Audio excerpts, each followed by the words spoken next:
Kalian mau nggak kalau ditawarin ganti ke kamera mirrorless buat konten? Coba komen di bawah.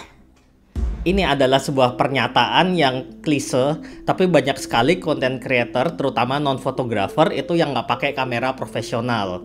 Nah, berikut ini adalah beberapa alasan konten creator itu nggak pakai kamera profesional buat konten, yang padahal hasilnya itu udah pasti lebih bagus. Yang pertama yaitu di workflow-nya. Tentu aja konten creator itu pengen banget punya hasil visual dan audio yang lebih bagus lagi buat bikin konten mereka.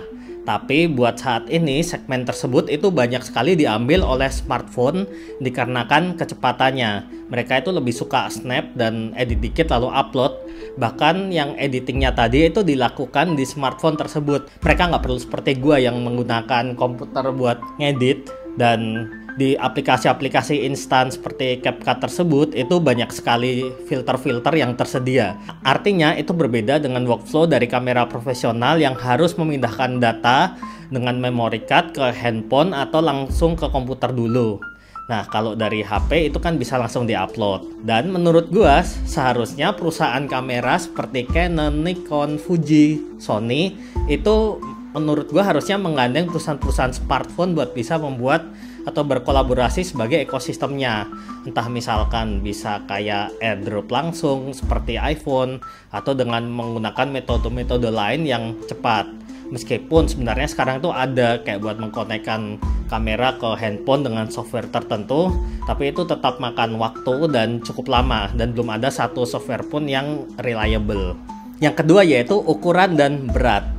Meskipun compactness itu menjadi salah satu alasan kenapa smartphone itu lebih banyak digunakan, tapi buat mereka yang lebih serius buat bikin konten, itu gue lihat juga banyak sebenarnya dari mereka yang pakai dedicated kamera buat bikin konten. Tapi tentunya biasanya mereka juga pakai kamera-kamera yang ukurannya compact juga, nggak seperti film kamera atau yang banyak rignya seperti itu kan ribet.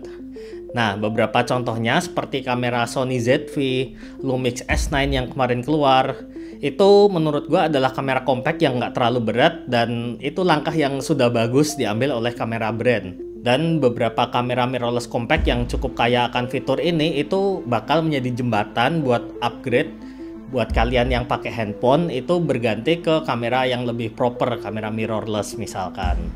Yang ketiga yaitu AI dan computational photography. Saat ini secara nature itu kamera profesional lebih mengandalkan sensor yang besar untuk bisa memproduksi gambar yang bagus. Dan itu menurut gua nggak salah, tapi kalau memang ingin bersaing dan ingin merebut pasar kamera smartphone, itu sudah seharusnya mereka ini, brand-brand itu menyematkan mode auto yang lebih pintar lagi supaya orang awam pun bisa langsung pakai dan menghasilkan gambar yang tidak kalah dengan smartphone. Pada saat ini meskipun kalian beli kamera mirrorless, itu kalau kalian pakai fitur autonya itu masih banyak sekali keterbatasan dan itu masih beda jauh dengan auto yang ditawarkan oleh handphone. Dan juga salah satu keberhasilan smartphone berhasil menguasai pasar itu adalah di market non-fotografer. Dan non-fotografer itu biasanya nggak memerlukan skill yang khusus buat memotret. Mereka hanya perlu menekan satu tombol aja untuk menghasilkan foto yang cukup seharusnya buat diupload ke sosial media.